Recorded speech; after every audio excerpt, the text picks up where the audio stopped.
Welcome to Tennis Spin, where we put our spin on your tennis. Special show today, guys. We're going to be talking about what is going on with American men's tennis. I remember growing up and watching Jimmy Connors, John McEnroe win Grand Slam titles, right? Then came Pete Sampras, Andre Agassi, Jim Courier, pretty much dominating a bunch of the late 80s to the 90s. As we entered into the 2000s, we had Andy Roddick, James Blake, Donald Young. Those were the guys that were supposed to hold the torch and bring American tennis through, right? But what happened, right? The last Grand Slam winner from America on the men's tour was Andy Roddick in 2003. It's 2020 now. That's 17 years ago. That's a long drought for American men's tennis winning a Grand Slam. In recent years, we've had Stevie Johnson and John Isner come out, but they both went to college, right? So they pretty much didn't come out until they were 22 years old. So I don't want to say they wasted their career in college, but I mean, whereas the Europeans have been playing tournaments, playing at a higher level, and pretty much playing pro-level matches over there in a more competitive setting, right? So today we're going to be talking about what is going on, right? Because right now, the highest ranked American today is Taylor Fritz, and he is number 24 in the world, and he is not going to college. So today, I have a special guest, and we are going to be talking about the state of American men's tennis. So today, I have, he is a USPTA certified elite professional, 20 years USTA high performance coach, 7 years Maze Cup coach, 7 years zonal team coach, girls 18s Fed Cup coach, boys 18 Junior Davis team coach, started the Tiburon Challenger in Marin County, former director of tennis at the Tiburon Peninsula Club, current tennis director at the California Tennis Club. He is a Star Wars fanatic, and in some, pretty much all cases, Yoda, right? We call him Master Jedi, and I would like to introduce and bring on Steve Jackson to Tennis Spin. Hello out there. Now, I've worked with Steve for over 10 years now, and I've always respected his teaching, his techniques, his philosophies. But the thing that brought it to another level was after I watched The Force Awakens, and Steve had watched it probably 4 or 5 times already after that because he just loves Star Wars that much. We were talking about Rey, right? Remember in that first Force Awakens, Rey grabbed the lightsaber and just started swinging it when she had zero training, right? And Steve came back and said, I asked Steve, you think that's Luke's daughter, right? Or do you think that's Han's daughter, right? And Steve said, no, it's neither one, because she lunges, right? They have a different technique with the lightsaber. She has a lunge technique. I'm just watching Star Wars for fun. How do you see that, right? that brought that up to a different level. I mean, you want this dude to teach you, right? Right? How do you see lunge? Right? Come on. Palpatine? No. Right? Lunge technique, guys. This guy's your coach. Let's start with American kids as junior players. I see a lot of Americans winning at a young age. What is going on with these boys at the younger stages here?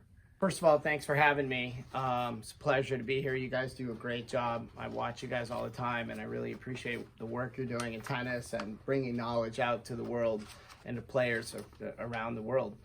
You know, the answer that I would say for young players, usually, especially children, they're usually tennis children of parents who play tennis, basically.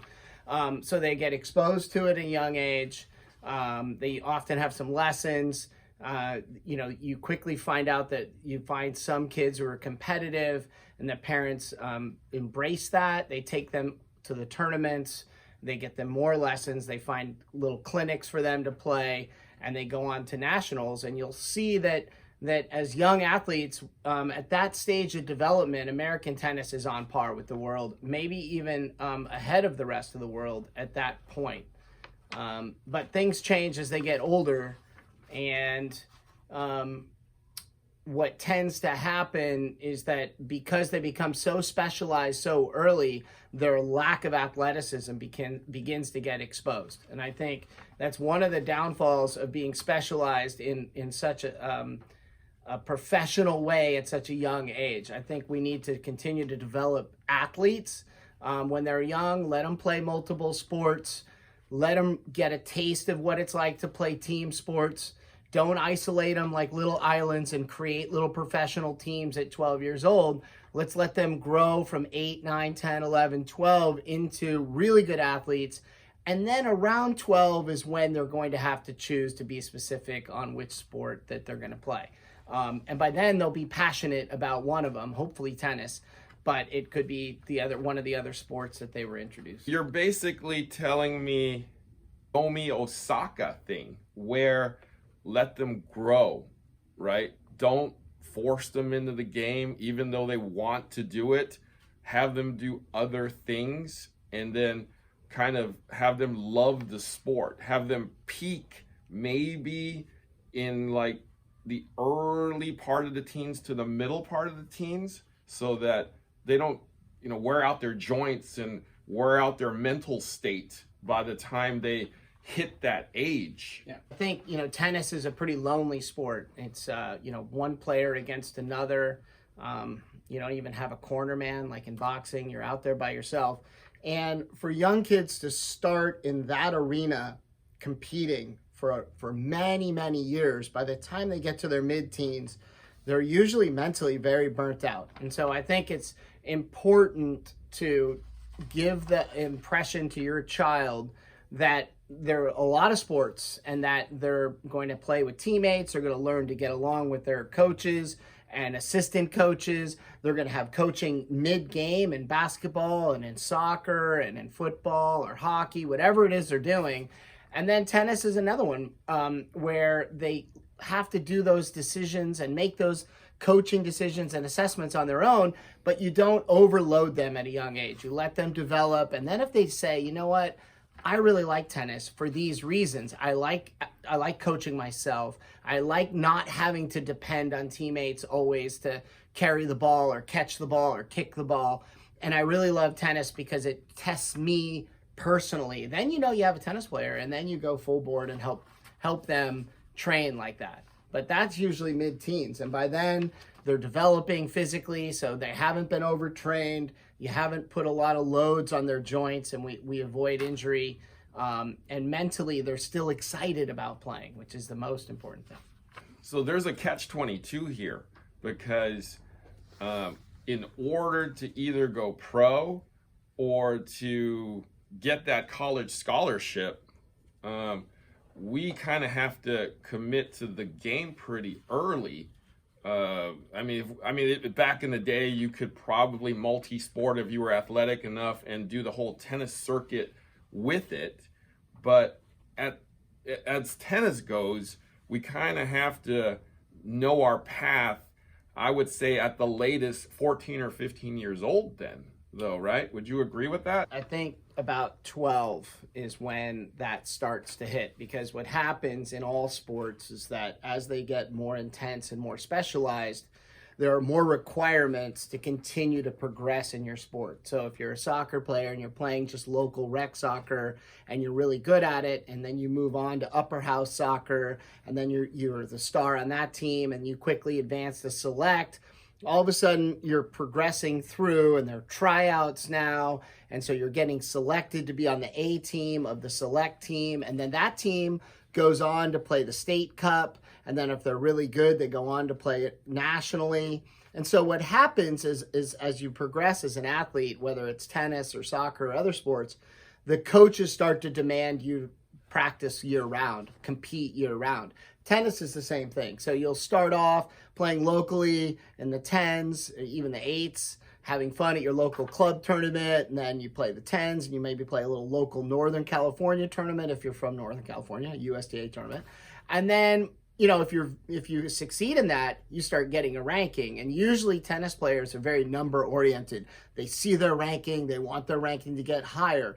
And then the carrot for them is that if their ranking gets higher, they're accepted into the next level tournament. So that could be from a novice tournament to an open tournament to a championship tournament to an elite super series tournament. And then all of a sudden you qualify for nationals. And by then you've got a tennis player. If you have a player that's gone through that many steps, they're about 12 years old, they may have played one national tournament, one hard courts or clay courts, and now you start to think, okay, we're gonna choose a sport. It's either going to be A or B, and we're gonna go down that path. Do all the sports until you're 12. If tennis is your sport, right, we got to commit at that point, right? So I also wanted to ask Coach Steve here, like, I know that there's a lot of burnout and people quitting tennis between the ages of 12 and 13 when, the boys hit puberty and find other interest, right? What's, do you agree with me? And is that one of the major factors that boys drop out? Yeah, I mean, I think what happens at that age when they're getting in 8th grade, they are hitting puberty. There are other distractions other than a yellow tennis ball. And, they're starting to come up against the competition now. The competition to get into high school, to play on their high school team. And a lot of times what happens with tennis players who aren't having success at this point in their career, they get frustrated because their ranking isn't high enough, or they're not getting to play in the singles lineup for high school, and they go on to other sports. And if you've put your child in tennis only from like the age 6, 7, 8, 9, trying to drive them in this little professional world at such a young age, make tennis a job, essentially. By the time they're 13 and they've run up against some difficult barriers, that's when they start looking to play other sports that they've not been exposed to. And that's when you lose them. That's when they're like, I'm done with tennis. I'm going to go play basketball. I'm going to try out for, the football team or the soccer team. And we end up losing those athletes, which is unfortunate. So for those that we don't lose, right? And have you ever seen a boy that you said that kid could go pro? And if you have, what was your path for that kid? Talking about me personally, one of my students. Correct. Yeah. To make a prediction that someone could go pro is a pretty bold one.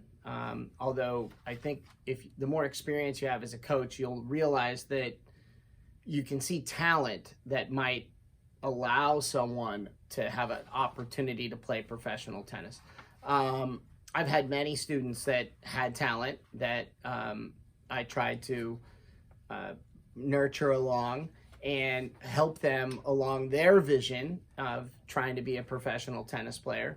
Most of my students their main goal is to make nationals, to get college exposure, go get an education, and then if they do well, they want to use that as a pathway to pro tennis. I haven't had too many kids in my career just come to me and say, I just want to be a pro. I don't care about anything else. Come hell or high water, I'm throwing every egg into that basket. But, you know, we have had some success with kids going all the way through and being able to play junior tennis at a very high level and then move on to college tennis and to play some lower level pro tennis. No one has become famous yet from our sort of teaching academy, but they're all healthy people that contribute to society. And I think that's always been my philosophy, is help create healthy people for society. And if they happen to be good enough to play pro tennis, that's terrific, but it's not the end all goal for the council. Council that Steve talks about is kind of like a Jedi Council. So the elites of the elites player are part of his council, a la the Jedi Round Table, right? You have to earn your seat on that table as a Steve Jedi, Master Jedi. What do they call it? Padawan? But that's what that is. Is there a problem then with American men's tennis that I know and respect that, you know, your pathway to all these kids are getting an education at a good school, hopefully getting a scholarship along with that, and then coming out as, you know, supporting society yourself, and then maybe going pro. But that goes back to the answer of being, you're 22, right? And then you're kind of starting a career as a pro. So what's going on in American tennis that you have to, that's leading us that way? First of all, I just want to be clear that just because you go to college doesn't mean you have to finish all 4 years and then turn pro. So a good example, a fellow colleague of my son's, Brandon Nakashima, who's currently one of the rising American players in the world right now, he went to University of Virginia for a year, basically. So he went there for a year, played 1 year of college tennis, had a lot of success in tennis at the college level, realized that, okay, he's probably outgrown that group of players and it's time for him to move on to pro tennis. So he left University of Virginia. He's out on the pro tour now. I think he's probably around 100 or 150 in the world, or was on that track before COVID-19. And if he needs to or wants to or desires to, when he's done with his pro career, he's going to be accepted right back into UVA and he can go ahead and get his degree. I think that's a really important distinction. It's not signing a contract meaning you can't leave, like John McEnroe left, like James Blake left. I think it's just, you open the door, you leave that door open, you go out and try the pro tour at 19 instead of 18, and you move on from there. So I think that's a good pathway to go. It's what I explain to them, and I'm always about proving yourself at every level. So first, you need to be the best player at your local club. Then you need to be the best player in your city, your little local town. Then in your section of for here in Northern California. Then in the country. And then once you've established you're one of the best in the country or the best in the country, you need to play the world. But there's a lot of players that go try to play the world and skip all those processes and all those difficult hurdles, and they just go play ITFs and travel around the world, and they're really not becoming pros. They're just pretending, and it's a little bit like playing make-believe instead of actually earning it. That's pretty much like you're putting yourself as into the school of hard knocks. Like, I'm gonna go pro, I'm gonna lose every freaking match until I win one when I figure this all out, and that's definitely not the way to go. I think if you get used to losing, if you lose all the time, it's a very rare person that can lose for years on end and somehow manage to learn from that and turn it around and become a winner. I think people who win in tennis started winning at a young age. And when they came up against somebody who was better than them, they worked really hard to pass that person, or to pass that ranking, or to pass that level to get to the next level. I don't think they just lost first round every single tournament they played and then magically someday go, I figured it out, and then started winning Grand Slams. I think you have to instill a habit of winning, and then you will run into some losing streaks and you got to battle through those, but you're so used to winning, you're willing to persevere through those, versus if you're used to losing all the time, it just gets to be so mentally draining that when you get to a certain age, you just quit. In the 80s, Bollettieri was producing champions, right? Jim Courier, Andre, Pete for the most part. What's going on in Florida? What's going on in Bradenton? I mean, the academies are still there. How come they're not producing champions anymore? I mean, I have a different philosophy than the cookie cutter academy style. What happened was Nick had something special. He was new. No one had done it before. And he's a gregarious personality, has a gregarious personality. And he's pretty infectious with his energy and his passion. And he brought these young men together, and he loved them. I mean, he had his way of doing it, but there was love there. And what happened is his success created a business model for many others to follow, realizing like, wow, there's good money in this academy business model. But that's not love. That's finance, that's business. And kids, you can't fool kids. They know love. They get love from their parents, and they get love from their local coaches. And you get a kid who's got his coach or her coach, and there's all kinds of things that go on in practice, tournaments, in the car rides, out to dinner after the matches, the ups and downs, and you pluck that kid away from that cozy environment and you just stick them into a machine, a business-making machine, and say sink or swim. And a lot of kids don't feel that love anymore, and they burn out. They start getting in trouble at the academies, and that's why there's so much turnover in the academy. Kids go for a year and they leave. They go for a semester and they leave. They go for 2 years and they leave. And it's a great business model because the turnover, that people just keep sending their kids based on the Bollettieri experiment. But I think that was a rare thing that he did, and I think it was based on love, not based on money. Heard of that in that sense before. Now, this will lead me to the next question. Now, are American boys too soft, right? Because you have Europeans basically playing at a young age, and they would beg to get into an academy, right? Once they get into the academy, they're working their ass off because, they're not working to get ice cream. They're not working to get pizza, right? You go to a tournament, you lose, Johnny gets taken out for pizza and ice cream at the end, right? For American boys. For European boys, you basically go back to the academy. If you're on a scholarship, you're doing chores, right? You're scrubbing the floors. You're doing whatever it takes to stay at that academy, right? So that you can possibly have a future in tennis, and a future to maybe, hopefully, support your family. So it's literally a job to them, though, right? Do you agree with me on that? Harry, I understand you saying Americans are soft and Europeans are battling for their life. And I agree with that. And there's a couple of things that go into European tennis versus American tennis.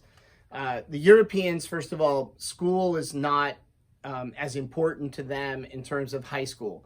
So they've automatically gone to online school right away at a young age. They don't have the pressure of, I have a paper due tomorrow. I have a group project where I can't play this tournament because I got to meet with my group because I'm part of this team. I have a lecture that I have to attend. I have volunteering that I have to do to try to work on my resume. All of that is gone.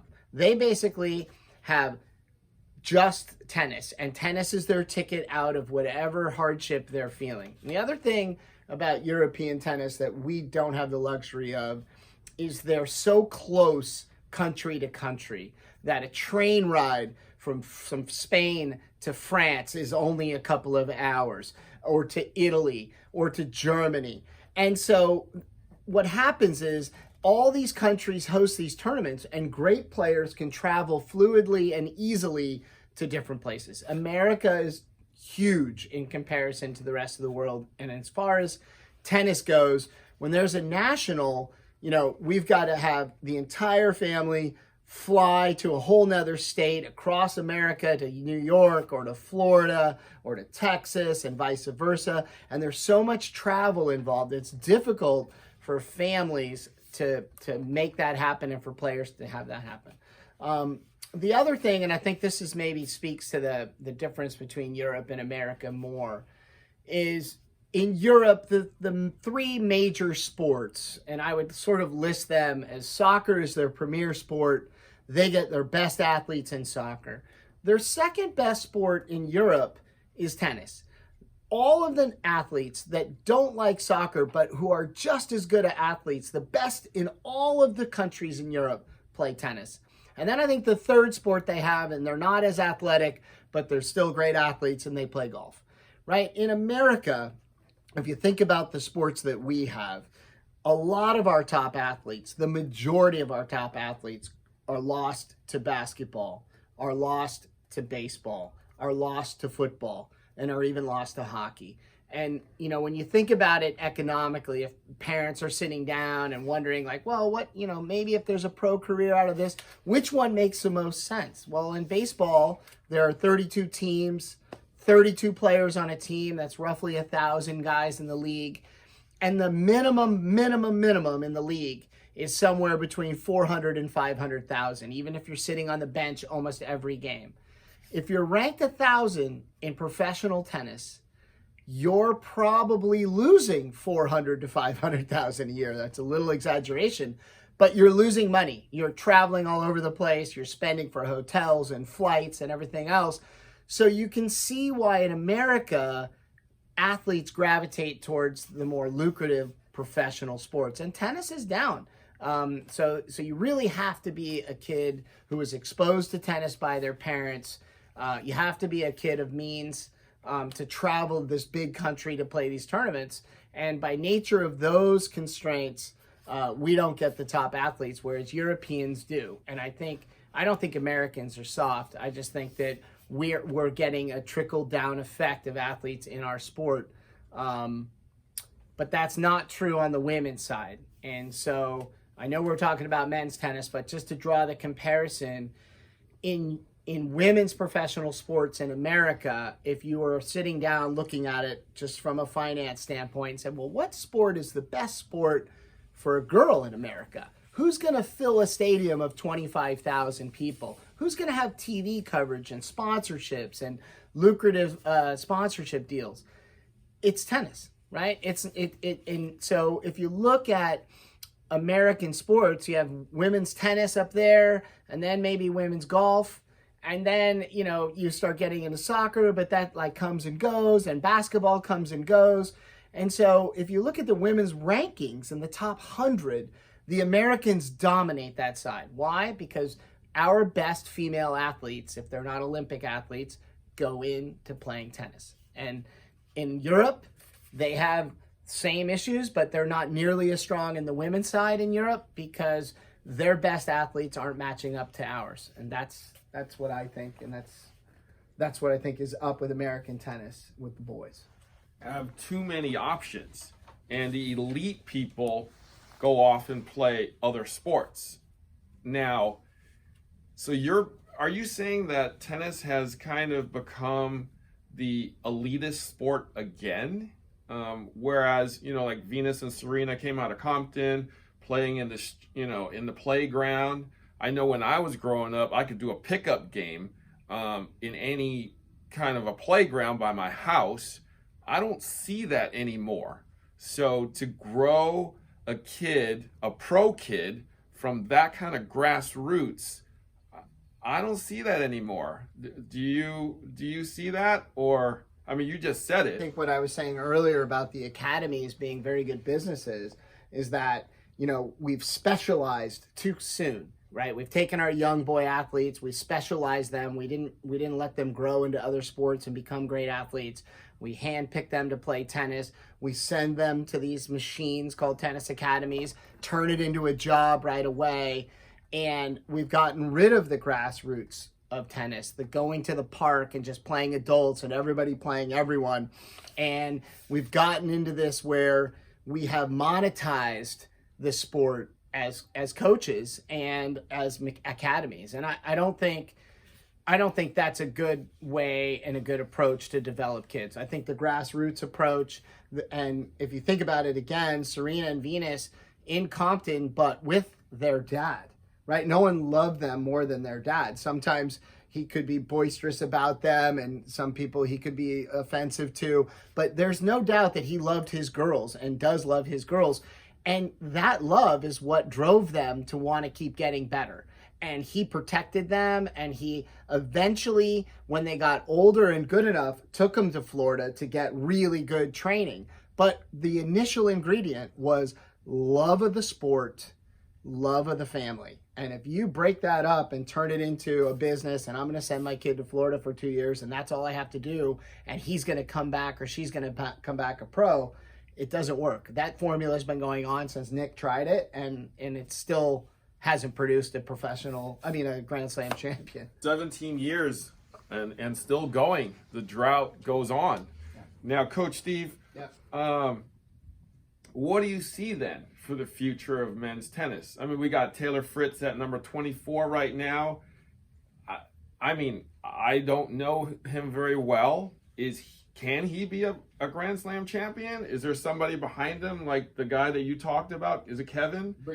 Brandon. Yeah. So can he be a champion? I mean, what do you think? What's the future of American men's tennis? To be honest with you, it'd be very bold of me to predict that, one of these guys can or cannot be a Grand Slam champion, because I can't really get into their heart. That's what they all have amazing games. They're all tremendously competitive. But the separation of Grand Slam champions is something driving them deep in their heart, and I can't tell you that. I think they're going to have fine careers. They're already having fine careers. I mean, if you're number 24 in your career on the planet in any other thing, you're one of the all-time best.